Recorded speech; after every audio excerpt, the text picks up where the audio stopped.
Amigas e amigos, estes atos de violência que a gente viu nesta quarta-feira, dia 14 de março, que foram o assassinato da vereadora Marielle Franco, do PSOL, no Rio de Janeiro, e a agressão policial aos trabalhadores que protestavam na Câmara de Vereadores de São Paulo, têm um ponto em comum. Foram bestialidades, barbaridades praticadas contra quem defende os interesses do povo, dos trabalhadores. Que a violência cresceu no regime golpista, não se tem dúvidas. Desde que a direita assumiu a dinâmica do país com a deflagração da marcha golpista em meados de 2013, o país entrou em parafuso, crise econômica, recessão, desemprego elevadíssimo, crise social. É daí que vem o aumento da criminalidade. E isso, por sua vez, compõe o cenário do regime golpista, esses dois universos conflitantes, históricos, os dois veios históricos que eu tenho falado aqui. O universo do povo que luta pelos seus direitos e o universo da elite dessa direita que luta para manter e ampliar os seus privilégios, com os métodos que a gente conhece da violência, basicamente o uso da violência, os golpes de Estado, os processos de destruição das constituições democráticas, violência contra o povo, o espírito da Lei de Segurança Nacional, a Lei Infame, a Lei Monstro, a Constituição Fascista de 1937, que criou o Tribunal de Segurança Nacional, para reprimir o povo, a tentativa do general Eurico Gaspar Dutra de criar uma lei de segurança para pisotear a Constituição de 1946, o regime dos generais latrocidas de 1964, que criou um sistema de decretos e atos institucionais para varrer qualquer vestígio da Constituição de 1946, e o regime neoliberal, sobretudo na era Fernando Henrique Cardoso, que fez de tudo para mutilar a Constituição de 1988 e agora a volta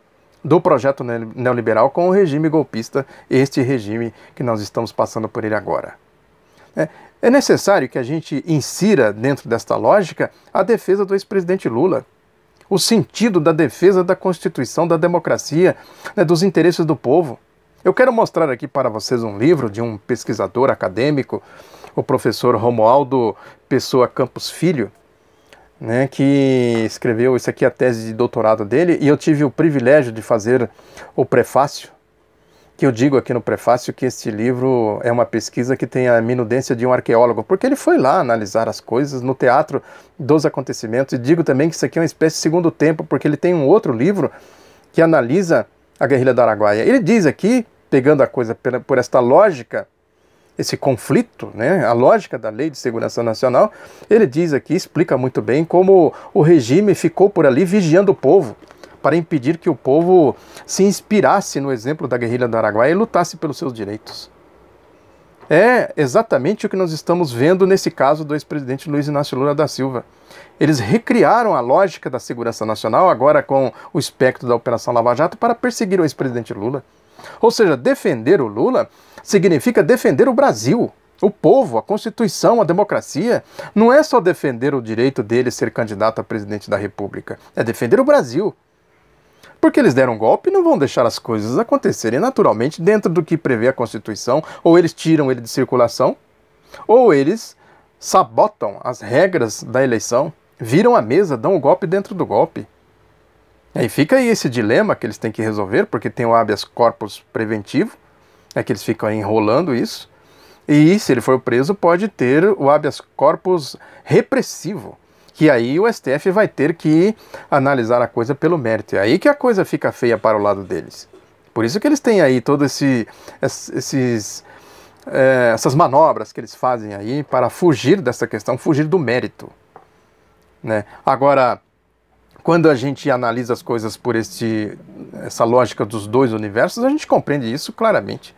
A Carmen Lúcia, quando ela diz, por exemplo, que não vai acertar pressão, ela não se submete à pressão, porque ela vai se submeter à pressão de quem?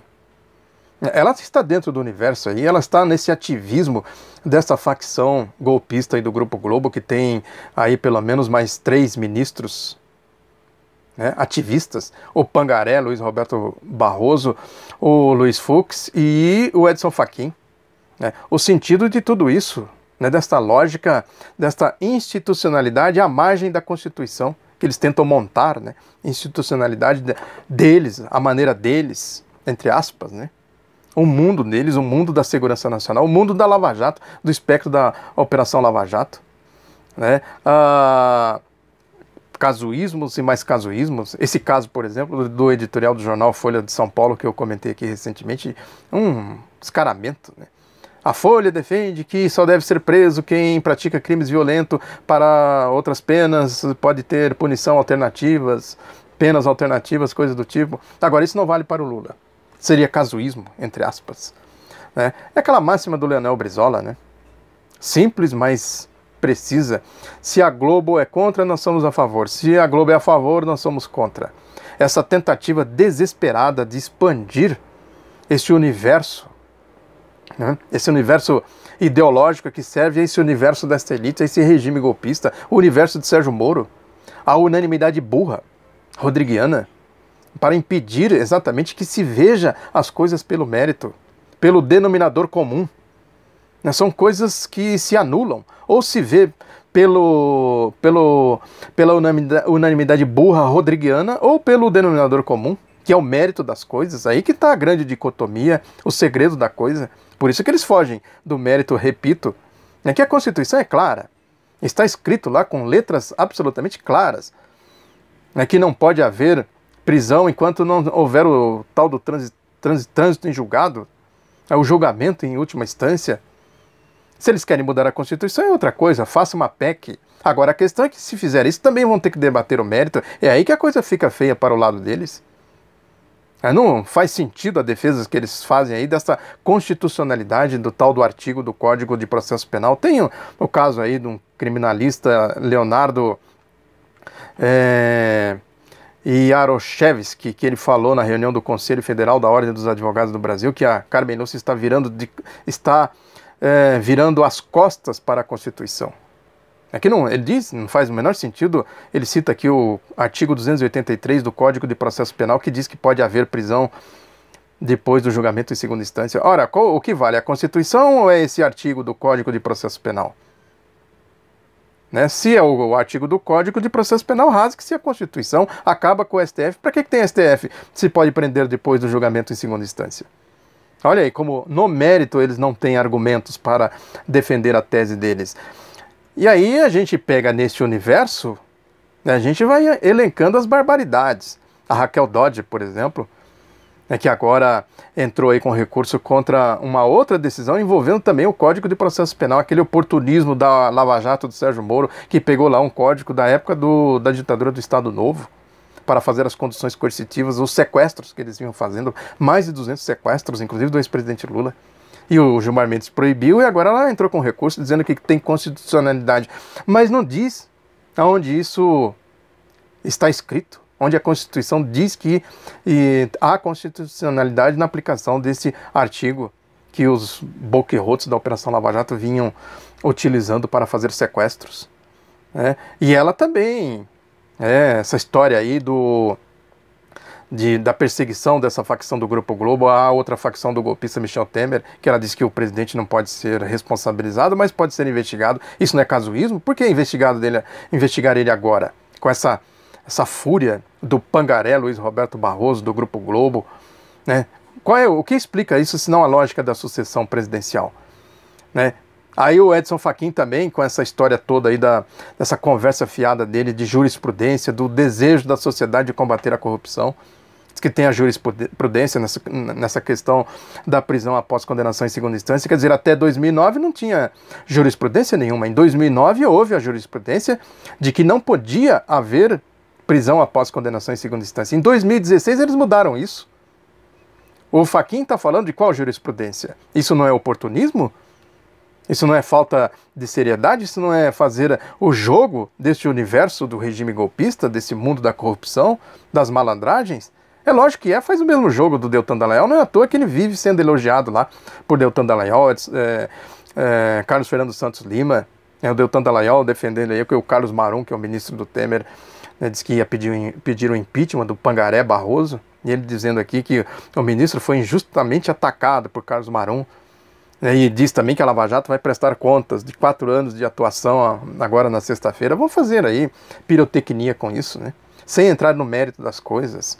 É exatamente esse agrupamento de malandros, no espírito da Lei de Segurança Nacional.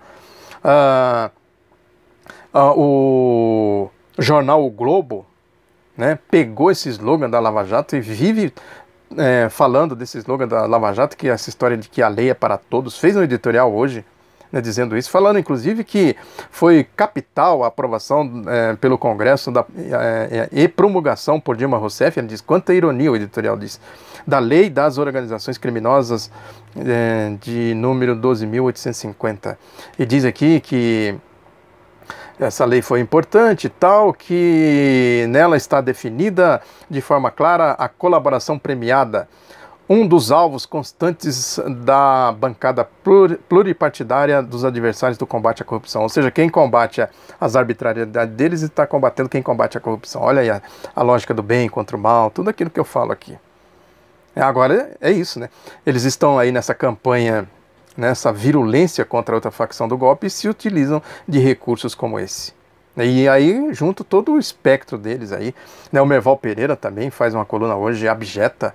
Eu sempre digo, é importante ler para a gente entender, porque ele é o porta-voz do Grupo Globo, né, da família Marinho, que ele escreve aqui, o ex-presidente Lula custou, mas já entendeu que não adianta confrontar a justiça brasileira, ao contrário de seus seguidores, petistas e esquerdistas em geral. Isso aqui é discurso de fascista, de MBL, de cachorro louco. Né? Olha aí como a coisa, né, chega a um limite de descaramento que a gente só acredita porque está vendo, está lendo. Agora é isso, fogem do mérito como o diabo da missa, da água benta. Né? Por isso que a Carmen Lúcia senta em cima dessa questão, porque no mérito eles não têm nenhuma possibilidade. Foi o que o ex-presidente Lula disse na entrevista que ele deu aí na TV 247. Aliás, seu presidente, acho que o senhor anda me ouvindo, porque eu tenho falado exatamente isso. Vão pelo mérito, gente. Não na platitude burra, nessa platitude rodriguiana. Né? Vão pelo denominador comum, procurar um denominador comum, aí eu quero ver.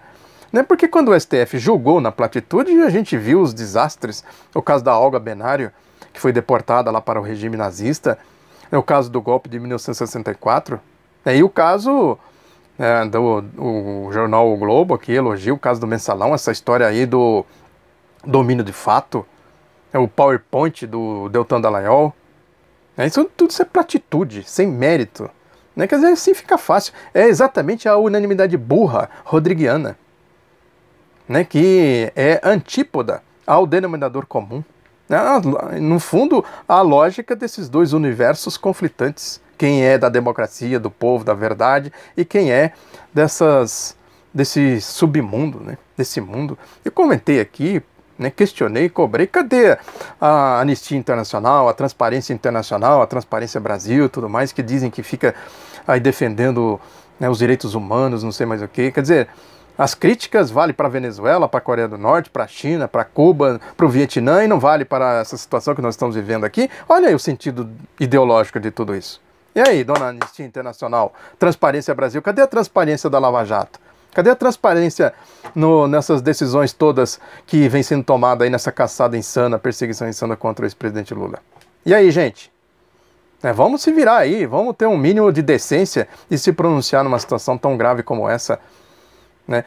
No fundo, né, o que a gente tem como arma para enfrentar tudo isso é exatamente essa argumentação do mérito, né, da verdade, né, do que é real, né, e desmascarar ponto por ponto, ação por ação, das manobras que esses golpistas, essa turma toda aí do regime golpista vem fazendo. Muito obrigado pela atenção, divulgue o outro lado da notícia, um abraço e até a próxima.